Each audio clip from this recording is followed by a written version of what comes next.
Viewers welcome back after short break. আমি সৈয়দ রুমান আপনাদের সাথে আছি। আমার সাথে আছেন তৌফিক আহমেদ সিকে টফ। তৌফিক, আমরা ব্রেকে যাওয়ার আগে আমরা বলছিলাম নাজিল হওয়া নিয়ে, আপনার র্যাপের শব্দ নিয়ে। আপনার একটা র্যাপ আছে 52 এবং এটা 52 ভাষা আন্দোলনকে নিয়ে। শুধুমাত্র 52 ভাষা আন্দোলন নয়, তার সাথে এমন কিছু বিষয় চলে এসেছে বাংলা উচ্চারণ নিয়ে। বাংলা উচ্চারণের সময় ইংলিশের সাথে মিক্স করে যে উচ্চারণটা, আরো অনেক বিষয় আসলে এসেছে। তো এই গানটা আমরা শুনবো, র্যাপটা শুনবো। তার আগে আপনি যদি কিছু বলেন এই গানের পটভূমি নিয়ে আমাদের, কেন আপনি আসলে এই গানটা এইভাবে করলেন। এখানে কিছু ছিল যে রেইনিং অন দ্য স্ট্রিট, এই ধরনের কিছু ব্যাপার স্যাপার ছিল। তো আসলে কি বোঝাতে চেয়েছেন আপনি? আচ্ছা, আমি বোঝাতে চেয়েছি অনেক কিছু, আবার আমার শ্রোতাও শুনেছেন ভেবে অনেক কিছু। সবকিছু হয়তো বলে বুঝিয়ে উঠতে পারবো না, অনেকভাবে অনেক ভাবনা চিন্তাগুলো থাকে। একটা বাক্যেই অনেক রূপক, মানে মিনিং তো ডেফিনেটলি থাকে, যে যেভাবে নেয়। মানে কবিতা কাব্যের তো এটাই একটা ব্যাপ্তি। আমি যেখানে আমি বেশি আমার জায়গাটা ফোকাস ছিল বলবো, যে আমরা ধরেন ভুলেই গেলাম যে 52তে আমাদের অনেক বড় একটা অবদান ছিল, এই থেকে আমরা ভাষা পেয়েছি। যদি 52 নাও হতো, আমি যে ভাষার মানুষ, আমি যে ভাষাভাষী মানুষ, এটাকে আমি তাচ্ছিল্য করে আমি অন্য ভাষাগুলোকে এত বেশি আবেগে বুকে জড়িয়ে ধরছি, এটা খুবই কষ্টকর। পৃথিবীর কোন দেশের মানুষ কি করলো দেখার প্রয়োজন নেই। আমরা বলতেই পারি যে এই দেশের মানুষ তো নিজেদের ভাষার ঠিক রেখে পরেরটা করে। হ্যাঁ, ওরা যদি নাও করতো, ওদেরটা আমি দেখবো না, আমি তো ফার্স্টে আমাকে নিয়ে ভাববো আমি কি। তো আমরা কি অন্য ভাষা ব্যবহার করবো? আমি বলছি কি, ধরেন আমরা বলতে পারি হ্যাঁ, এই পার্টিকুলার নেশন তারা তো নিজেদের ভাষা কথা বলে অন্য ভাষাকে নিচ্ছে না, তাহলে আমরাও এটা করব, ওটাও যুক্তি না। অথবা আমাদের খুব অবদান ছিল ধরলাম, ওটাও যুক্তি না। আমার নিজের ভিতর থেকে ফিলিংসটা কিভাবে আসে। এখন দেখেন, কথা বলতে বলতে কিন্তু ইংরেজি শব্দ ঢুকে যাচ্ছে, যে ফিলিংস, এটা থেকে বেরোতে পারছি না। মাঝে মাঝে আমার কষ্ট হয় যেটাতে কেন বেরোতে পারি না। যখন ইংরেজি বলবো পরিপূর্ণভাবে ইংরেজি বলবো, যখন বাংলা বলবো পরিপূর্ণ বাংলা বলবো। এটার থেকেও বাজে অবস্থা হয়েছে এখানে, ব্যাংলিশ টাইপের কিছু ব্যাপার স্যাপার হয়। এখানে বলতে মানে এখানে বলতে মানে বাংলাদেশি, মানে এখানে বলতে বাংলাদেশে যে মাখানো ইংরেজি বাংলা মিশিয়ে মিশিয়ে কথা বলা। এখন তো আরো কষ্ট, এখন তো বাংলা হিন্দি মিশিয়ে কথা বলা, হিন্দিতে সেভাবে প্রতিদিন জীবনযাপন করা। ভাষা তো পরিবর্তনশীল, ভাষা আমরা শিখবো অবশ্যই, বাইরের ভাষা পরিবর্তন হয়, যে ভাষা পরিবর্তন হয় না সেই ভাষা কিন্তু টিকে থাকে অবশ্যই। কিন্তু আমার তালগাছ ঠিক রাখতে হবে। এবার বলি, রফিক শফিক সালাম বরকত কবরের তো মানে দেয়ার মানে কষ্টটা কি পাচ্ছে হিসাব করে দেখেন। হ্যাঁ, আমরা কোথায়, অবস্থানটা কোথায় আমাদের। মানে কিছুদিন আগে আরো যে ব্যাপারটা ঘটলো, যে সবাই আমরা এত বেশি জানি না, অনেক কথা চলে আসে ওগুলো বলতে গেলে। তো তারপর শেষ করে দিই, মানে আমি যেটা বলবো যে অবশ্যই সব ভাষা শিখতে হবে। আমি যদি চাই, ইংরেজি আমার মানে পৃথিবীর বাহন, আমার পারিপার্শ্বিকভাবে আমার ভাষার সাথে হিন্দি উর্দুর অনেক মিল আছে, এটাও জানবো, শিখবো। আমি ধর্মীয় প্রভাবের কারণে অবশ্যই আমাকে আরবিও জানতে হবে, এবং শিক্ষা আমাকে নিতেই হবে। ভাষার জ্ঞান আমার থাকবে, জ্ঞানগুলো থাকবে বলেই আমার নিজের ভাষাও এনরিচড হবে। যে আবার ইংরেজি আসছে, এবং আমার ভাষা আমি ভালো করে শিখবো বলেই অন্য ভাষাও শিখতে পারবো। আমি যদি নিজের ভাষার মনের ভাব প্রকাশ করার মানে ধারণই করতে না পারি, অন্য ভাষা বুঝবো কিভাবে? আমরা মনে হয় আপনার কথা থেকে বুঝতে পারছি, আপনার কথা হলো যে আমার নিজের ভাষাটা আমি ভালো করে জানতে হবে, আমি এটাকে ডিসরেসপেক্ট করলে চলবে না। এবং এই যে মিশেল একটা ব্যাপার, এই যে মিক্স করে আমি রেইনিং অন দ্য স্ট্রিট টাইপের। আমার ছোট একটা আত্মীয় আছে পিচ্চি, ও খুব সাধারণভাবেই কিছু হিন্দি শব্দ চয়ন করে ও কথা বলে, এবং খুবই মানে এটাই স্বাভাবিক, ও মানে কথা বলছে। আমার কিন্তু ওইভাবে যে আমি হিন্দি শুনবো না ব্যাপারটা তা না। আমরা কি গান শুনছি না, আমরা কি হিন্দি ছবি দেখছি না? কিন্তু যখন দৈনন্দিন প্রক্রিয়াতে সে এভাবে ঢুকে যাবে, এটা কিন্তু কষ্টকর। আমি আপনার কথা বুঝতে পেরেছি, করে আঘাত, মানে এটা নেওয়া যায়। আমার মনে হয় এখন আসলে সময় এসেছে এই 52 এই গানটা শোনার। দর্শক, আমরা এখন শুনবো 52 তৌফিকের সেই গানটি। 52তে আমরা দেখে আসবো আসলে 52 গানটিতে তৌফিক কি করেছেন। তো লেটস এনজয় দিস সং। আমরা শুনবো এখন 52। বাংলা আমার মায়ের ভাষা, শত লক্ষ রক্তের বিনিময়ে অর্জিত এই ভাষা। আমরা চিন্তিত, এহেন গর্বিত জাতি হয়েও আমরা শুদ্ধ বাংলার প্রচলনকে কতটাই বা চলমান রাখতে পেরেছি। একইভাবে পৃথিবীর সব প্রান্ত থেকে সকল ভাষাভাষী মানুষ কতটাই বা নিজ ভাষার মৌলিকত্ব অক্ষুণ্ণ রাখতে পেরেছে। আমরা পৌঁছে দিচ্ছি আমাদের কথা বিশ্ব দরবারে।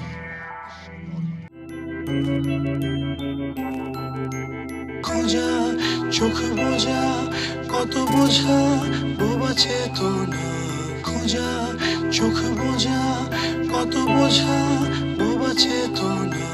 মায়ের ভাষায় কথা বলি, বাংলায় বাঁচে স্বপ্ন, বাংলায় গাই, বাংলায় লিখি, বাংলায় কাটে লগ্ন।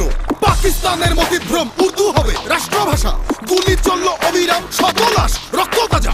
পায়ের নদে পবিত বীজ, সাথে এলো স্বাধীনতা। ভাষার জন্য করেছে যুদ্ধ বাঙালি, শুধু সত্য কথা। শুনি বাংলা বোমা হামলা, রহল আমার আমার করেছে, গিয়েছে, বলেছে, খেয়েছে। সিরিয়াসলি ছিলাম ফন্দা, ভাষা হচ্ছিল রেনিং অন দা রাস্তা। ও লিসেন না, হাউ ফার হয়েছে কাজটা। বাঙালির অর্জন তর্জন গর্জনে বিশ্ব দরবারে মাতৃভাষা বাড়ছে গর্জ, প্রজন্মে ন্যস্ত সঠিকে ভাবে বাংলা বলা। রবে তালালয় শোভা হিমালয়, কিবা আসে যায় খেপা বাংলায়। গড়ে ভিত্তি খেপা বৃত্তি করিয়া বৃত্তি এই বাংলায়। খোঁজা চোখ বোঝা কত বোঝা বোবা চেতনা, খোঁজা চোখ বোঝা কত বোঝা বোবা চেতনা। ভিউয়ার্স, আমরা শুনলাম 52 এবং আসলে একটা ব্যাপার ছিল রেনিং অন দ্য স্ট্রিট টাইপের একটা ব্যাপার, এবং ব্যাপারটা কিন্তু আসলে মজার নয়, ব্যাপারটা অনেক কষ্টের, দুঃখের, এবং আপনার সমস্ত দুঃখটা আমি বুঝতে পেরেছি তৌফিক। ধন্যবাদ তৌফিক। আপনি আসলে সমাজ পরিবর্তনের কথা বলেন, পরিবর্তন বলতে সমাজটাকে ঠিক রাখার কথা এবং একটা জাগরণের কথা বলেন, যাতে আমরা নিজেদেরকে জাগিয়ে আমরা দেশটাকে একটা সমৃদ্ধির পথে নিয়ে যেতে পারি, এবং সেখান থেকে আমাদের খুব বেশি কিছু করতে হবে সেটি নয়, আমাদের নিজস্ব জায়গা থেকে কিছু করা। এইসব মিলিয়ে আপনার গান আছে, আপনার কিন্তু আমার একটা রোমান্টিক সাইডও আছে, একটা প্রেমের একটা দিক আছে। এবং আমরা জানি আপনার মিউজিক ক্যারিয়ার আসলে শুরু হয়েছিল ইউনাইটেড কিংডম থেকে, লন্ডন থেকে, এবং I am very much privilege যে আজকে আপনি আমাদের এনটিভি স্টুডিওতে আছেন, এবং এই বিলেতের লন্ডনের মাটি থেকে, ইস্ট লন্ডন থেকে আপনার শুরু, আপনার সেই শুরুর দিককার একটা গান নাগরদোলা। হ্যাঁ, নাগরদোলা গানটা, এবং এই গানটি আসলে মিউজিক ভিডিওটা চমৎকার ছিল, আমি দেখেছি। এই গানটিতে ফয়সাল রদ্দি ছিলেন এবং গ্যারেথ ছিলেন। গ্যারেথের স্টুডিওতে আপনারা ইস্ট অ্যাক্টনে আপনারা করেছেন, এবং ওয়ান অফ ইউর মেট। তো নাগরদোলা নিয়ে আমি দু একটা কথা আপনার কাছে শুনবো, যে এত গানের মধ্যে থেকে, এত বিপ্লবের মধ্য থেকে এই প্রেমের গানটি এটা কিভাবে করলেন? মানে এত প্রেম যে আপনাদের ভেতরে, এটা কিন্তু আসলে বোঝা যায়নি যে আপনাদের ভেতরে সবসময় একটা বারুদ কাজ করে, কিন্তু প্রেমটা আসলো আপনাদের ভেতরে, এবং এই প্রেমটা আমাদেরকে ভাসিয়ে নিয়ে গেল। নাগরদোলা নিয়ে আপনি কিছু বলেন, প্রেম নিয়ে কিছু। বারুদের অপর পিঠেই তো প্রেম, মানে প্রেমের কি বলবো, স্ট্যাবলিশমেন্টের জন্যই তো বারুদ। আমরা প্রতিবাদ প্রতিরোধ যে কথাটাই বলছি, এটা কিন্তু শান্তি স্থাপনের জন্য। আমরা এই মানে জাগানিয়া রক্ত গরম করে যে ব্যাপারগুলো সবাই বলছে, এগুলো কিন্তু ভালোবাসার নিমিত্তেই, আর কিন্তু অন্য কোনো কারণে না। এখন মানে ঠিক আছে, মানে প্রতিবাদ দিয়ে ভালোবাসাকে আনা যায় কিনা, এটা একটা বিভেদ আসতে পারে, ডিবেট হতে পারে, যে আমি লড়াইয়ের আহ্বান জানিয়ে ভালোবাসা এস্টাবলিশ করতে পারি কিনা, এটা অনেক দীর্ঘমেয়াদী আলোচনা হয়ে যেতে পারে। আমি অত গভীরে না যাই। ভালোবাসা শাশ্বত, ভালোবাসা তো আমাদের মধ্যে ছিলই। আমরা শিল্পী এভাবে দাবি করতে, খুব শিল্পী ব্যাপারটা খুব ভয়ানক, অনেক বড় ব্যাপার শিল্পী দাবি করা। আমরা চেষ্টা করছি যারা লিখছি গাইছি। তো ভালোবাসা আমি কি একটু চিপিন করতে পারি এই মাঝখানে? আপনি কি কখনো প্রেম করেছেন? হ্যাঁ।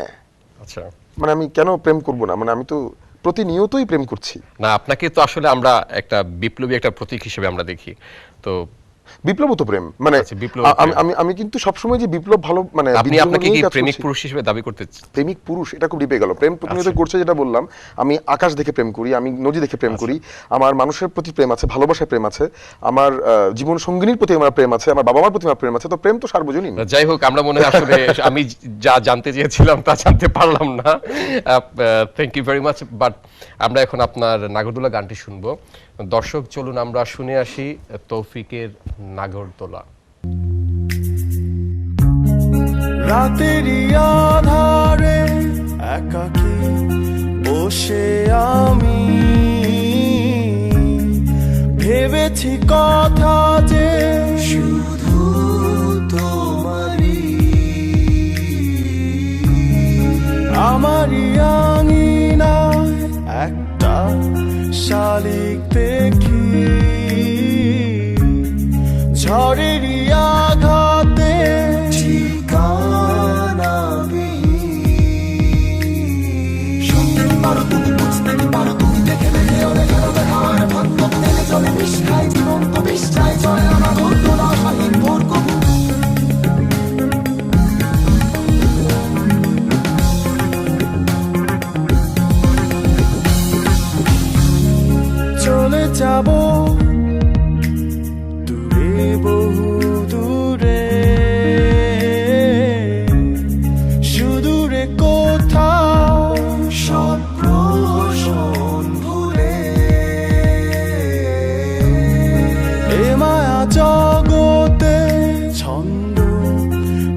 জগতে অনাকাঙ্ক্ষিত আমি।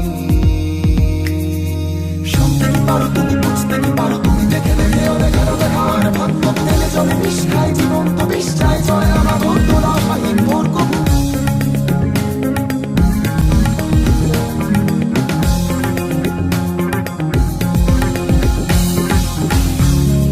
রাতেরই আধারে একাকী বসে আমি ভেবেছি কথা যে শুধু তোমারই।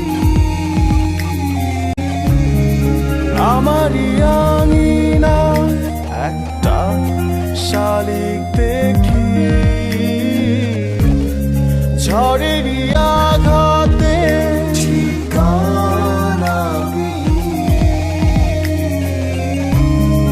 চলে যাব দূরে বহু দূরে, সুদূরে কোথাও সব প্রশ্ন ভুলে এ মায়া জগতে ছন্দবিহীন আমি। ওয়াও, নাগরদোলা মিউজিক ভিডিওটার ভিউটা ছিল চমৎকার। এটা কোথায় করা আসলে? Thank you. Brighton, Brighton. ব্রাইটনে, ব্রাইটন। ব্রাইটন আর ওয়েলকামস সেন্ট্রাল। ওকে। মাঠে আর কি। আপনার নিশ্চয়ই অনেক স্মৃতি আছে। অনেক অনেক বেশি, বন্ধু বান্ধব সবাই মিলে একটা মানে অনেক বেশি স্মৃতি আছে। তৌফিক, আপনি লন্ডন থেকে শুরু আপনার জার্নিটা, তারপর আপনি বাংলাদেশে চলে গেলেন। তো এর মাঝামাঝি সময়ে লন্ডনের সময়টা এবং মাঝামাঝি সময়টা এবং আপনার এই যে আশা আমাদের আজকে স্টুডিওতে কিংবা লন্ডনে আপনার যে আসার যে পারপাসটা, তো এইসব কিছু মিলিয়ে আপনার আর মাঝখানে ক্যারিয়ারটা মিউজিকের বাইরে আর কি? মিউজিকের বাইরে আমি বাই প্রফেশন লয়ার। আমি এখন আবার টিচিং এর সাথে ইনভলভ। আচ্ছা। আমি আমার চেম্বার আছে, চেম্বারে কাজ করছি। এছাড়া আমি স্ক্রিপ্ট লিখছি টুকটাক কিছু। স্ক্রিপ্ট বলতে ফিল্মের জন্য, ফয়সাল ভাইয়ের ফিল্মের জন্য উনি আমাকে বলেছেন কিছু প্লটস দিয়েছেন। ফয়সাল রদ্দি আমার ব্যান্ডমেট। তো এই তো অনেক, আর কত মানে টিচিং এ থেকে লয়ারিং করা। এর সাথে সঙ্গীতের সাথে ল প্রফেশনের কনফ্লিক্ট কি কোথাও হয়? কনফ্লিক্ট বলতে কি ওই যে সময় সংক্ষেপণের ব্যাপার চলে আসে। সময় কিভাবে আমি কাকে কখন দিচ্ছি, তখন ওই ছক্কা পাঞ্জা করতে হয় কিছু। 70-30, 50-50 শতকরায় ভাগ করে করে আমাকে নিতে হচ্ছে। এই সপ্তাহে 50-50 ভাগে হবে, এই সপ্তাহে 20-80 ভাগে হবে। তো এইভাবে ভাগে ভাগে ভাগ করে সবকিছুকে সুন্দরভাবে এগিয়ে নিতে হচ্ছে। আপনি বারবার ফয়সাল রদ্দির কথা বলছেন এবং একটু আগে বললেন যে পাঠশালার কথা। পাঠশালা মুভি তো এখনো আসেনি। হ্যাঁ, এখনো রিলিজ পাইনি। কবে আসার কোনো? হ্যাঁ, পাঠশালা ছবিটা যতদূর আমি জানি কান চলচ্চিত্রে এসে ঘুরে গিয়েছে, মানে কতদূর গিয়েছিল আমি জানি না, বাট সে এসেছিল। আচ্ছা। পাঠশালা বেসিক্যালি সিনেমাটা ফয়সাল ভাইয়ের লেখা, ওনার সুর মানে গানগুলো ওনার করা, মুভিতে যে করা গান আছে ওনার লেখা, সুর করা সবকিছুতে। ওখানে একটা গান আছে দে দে দৌড়, নিজের কথা বলে দিলাম। দে দে দৌড় গানটা আমার গাওয়া, ওটা ভালো লাগবে। আর্ট ফিল্ম না, আবার কমার্শিয়াল ফিল্মও না, আর্ট এবং কমার্শিয়াল ফিল্মের মাঝখান দিয়ে গিয়েছে। শিশু শিক্ষার প্রয়োজনীয়তা, এটার চাহিদা, এটাকেই একটা অন্যরকম ভাবে দেখানো হয়েছে যে একটা শিক্ষার, এত না বলি মানে স্ট্রাগল করে বলে দিলে তো বলে দিলাম, দেখা দরকার। তো ভালো লাগবে, একটু অন্যরকম কিছু ব্যাপার আছে ছবিটার ভিতরে। হ্যাঁ, আপনি তো ইন টোটাল আসলে কতটা ফিল্মে কাজ করলেন? ফিল্মে কাজ করলাম সব মিলিয়ে 4টা হয়েছে সোফার। 2টায় কাজ করেছি অদিত ভাইয়ের সাথে, অদিত ভাইয়ের সুরে, তার সঙ্গীতে। টাইটেল ওই দুটো টাইটেল না, ইউ টার্ন আর 0 ডিগ্রি। 0 ডিগ্রিতে ইউটার্নটা টাইটেল ট্র্যাক অদিত ভাইয়ের আমার। মুসাফিরের টাইটেল সং। আর মুসাফির করেছেন নাভেদ পারভেজ নামে, অ্যাকচুয়ালি আমেরিকা থেকে। ওর মিউজিক ছিল আশিক ভাই, ওনার ডিরেক্টর ছিলেন ফিল্মের। আর পাঠশালা আমার ব্যান্ডমেট ফয়সাল রদ্দি ভাইয়ের ফিল্মে। এই 4টা, আরো কিছু কাজ মানে কথাবার্তা চলছে কিছু ছবির, যেটা বললাম যে আমি আমার স্বাদে না মিললে আমি ভাষাচ্ছি না নিজেকে। এমনি ফিল্মের গানে কি কোনো নরমাল এই যে গান করেন, স্টেজ পারফরমেন্স কিংবা আপনার অ্যালবামের কাজ করেন, তার থেকে ফিল্মের গানে কি কোনো ডিফারেন্স? না, মানে ওখানে আমার ফ্রিডমটা একটু ছকে বাঁধা ফ্রিডম। আচ্ছা। অবশ্যই ফ্রিডম আছে, কিন্তু আমাকে এটা কি শুধুমাত্র আপনার জন্য ফ্রিডমটা? না সবাই কিন্তু একটু জায়গা রাখেনি, মানে সবার শিল্পীদেরই একটা জায়গা থাকে যে নিজের ওই স্বাচ্ছন্দ্য জায়গাটা না হলে গাইতেই পারা যায় না। হ্যাঁ, অনেকে হয়তো আমি জানি না, অনেকে আমি যত মানুষকে চিনি আমার কাছাকাছি সবাই একটু স্বাচ্ছন্দ্য জায়গাটা রেখেই গাইছেন, তাহলে হয় না, যে শুধু আত্মার তো আত্মার সাথে সরাসরি মানে সংযুক্তি। তো এখন বলে দেন যে এরকম আমি সিন দেখাবো বা এরকম আমার গল্পটা এইভাবে থাকবে, আপনার গানটা যখন চলবে আমি এরকম সিন আনবো, টোটাল স্টোরিটা কি, আমি পুরো শুনে নিই, ওগুলো শুনেই আমি জিজ্ঞাসা করি তাহলে কি আমি পুরোটাকে ভেবে গানটা লিখবো, গল্পটা কিভাবে আমি কি একটু কখনো একটা আলাদা একটা প্রেসার কাজ করে? প্রেশার না, এটা আমার কাছে ভালো লাগে, এটা একটা চ্যালেঞ্জ, এটা বিউটি। কারণ আমি যখন নিজে আমার অ্যালবামের জন্য গান করি আমি কিন্তু মুক্ত, আমি আমার মতো করতে পারছি। বাট যখন কেউ আমাকে প্ল্যান দিচ্ছে, okay you have this kind of elements, এটা রাখতে হবে ভাই, আমার কিন্তু গল্পে এটা আছে ওকে, তাহলে এই ছকের মধ্যে আমি কিভাবে আমার শিল্পটাকে আটকাতে পারি, আমি আমার কথাগুলোকে দিতে পারি। আসলে এটা আমাকে চ্যালেঞ্জিং লাগে। ছকে আপনাকে আসলে বাঁধা যায় না, আপনি এটা বলতে যাচ্ছেন? না, ধন্যবাদ তৌফিক, আপনার সাথে ওয়ান্ডারফুল টাইম আসলে স্পেন্ড করছি। ভিউয়ার্স, আমার একটা ব্রেকে যাওয়া লাগবে, we are going for a short break. After the break will be back with you very soon. Till then please stay with us. Thank you.